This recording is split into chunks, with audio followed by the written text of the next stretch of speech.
Welcome to the gay scene.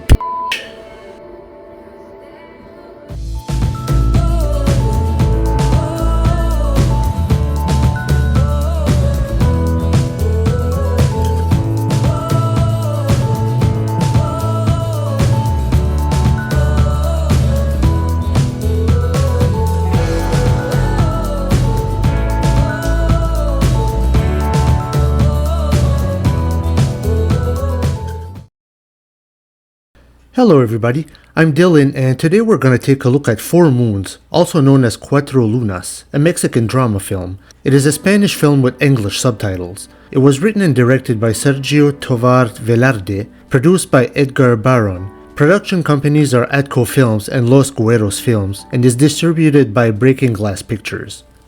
So, Four Moons, as the name kind of suggests, follows four different stories. First, we have the story of young Mauricio, a young teenager who seemingly has his first brush with homosexuality, developing a curiosity or crush towards his cousin Oliver. The second story is about Fito and Leo, two men in their 20s who bump into each other in Mexico City, but having known each other from their small town in their youths. Both are presumably straight and or closeted, but an attraction develops between the two and later fall in love.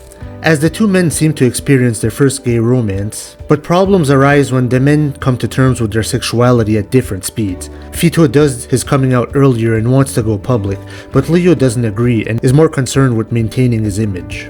The third story features probably the most emotional storyline. It features Hugo and Andres, a gay couple in their 30s. They've been together for 10 years, but it is evident that there is a disconnect between the two. This couple is the embodiment of stagnation. When a couple has gotten too comfortable with each other, where no surprises seem to be left, and one of the men, Hugo, seemingly has an affair with another man. Andres suspects this and fights hard to keep his relationship with Hugo alive. But is it worth fighting for a man who has already mentally and emotionally checked out? Finally, the fourth story has to do with an older man, a family man and poet in his 60s named Joaquin. But in a steam room, he falls for the charm of a young escort who is obviously fishing for attention, trying to gouge money out of the older man. This film really has two predominant themes it explores. First, it explores gay relationships. We have two couples here, a couple who begins their relationship and another couple who seems to be at the tail end of it. Another theme is sexual curiosity. We have two boys who are 11 or 12 years old, and one realizes his feelings for the other, and they do the "I'll show you mine if you show me yours" bit. The simple things you'd expect from this age. At the opposite end, we have an elderly gentleman in his 60s who falls for the charm of a younger gentleman who's obviously fishing for attention. We don't know if this is the older man's first gay experience or not in his life. It's never specified in the film. His young escort seems more experienced since he knows how to subtly caress his body in a steam room to see who he can pick up. So what's interesting about Four Moons is how it deals with homosexual men at different ages and different stages in their lives. Any gay man who watches this will certainly relate to at least one of the stories, if not more than one. I should also specify that these characters are in a fairly homophobic world. Sometimes you watch gay-themed films and everybody around them is very supportive and welcoming. This isn't the case here though. Our characters are stuck in a fairly intolerant world, where even moms don't want to talk about it. I'll give some more details on each of these stories. The simplest story, of course, is the one with the kids, Mauricio and Oliver. Mauricio's curiosity with his cousin doesn't go over well, with Oliver eventually bullying Mauricio at school, which in turn makes his parents face the possibility that their son is gay. We see some other things, like Mauricio going to confession, revealing to the priest that he's gay, and the priest laughs it off saying, "No, you're not gay." So the storyline is simple, but it shows how when you're a young teenager, there is no manual on how to be gay. You're kinda left to your own devices, and support isn't always easy. Fito and Leo are our new guys. They're in their 20s, Fito seems to be closeted and probably inexperienced, and Leo is presented more as a straight man, who has never considered another man before.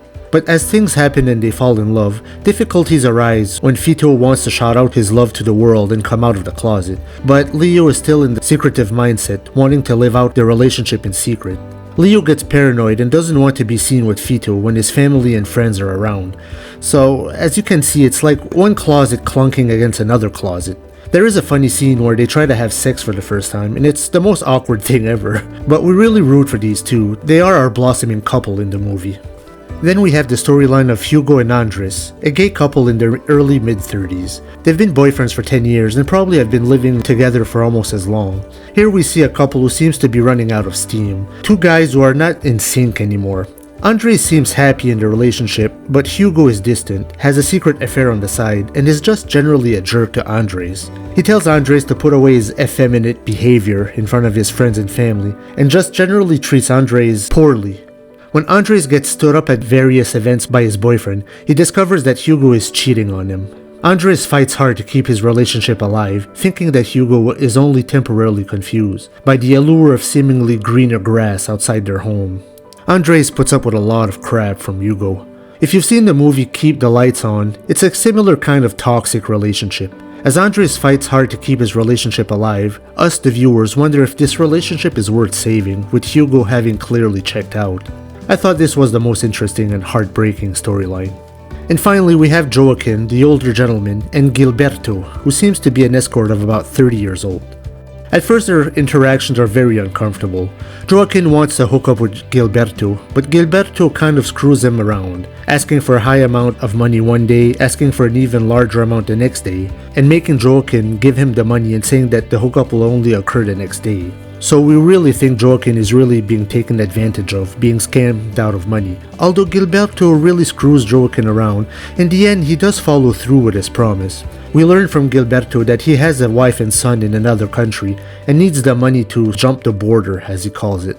This storyline really leaves you not knowing how to feel. On one hand, Joaquin is cheating on his longtime wife and family. As I said, we don't know if this is the old man's first gay experience or not. I think what intrigued me about this storyline is how both Joaquin and Gilberto are both living heterosexual lives. Joaquin has been married for many years. He's a family man with children and grandchildren. Gilberto has a wife and child and is only looking for money to travel there. So they're kind of presented as straight men who only do this occasionally for whatever reason.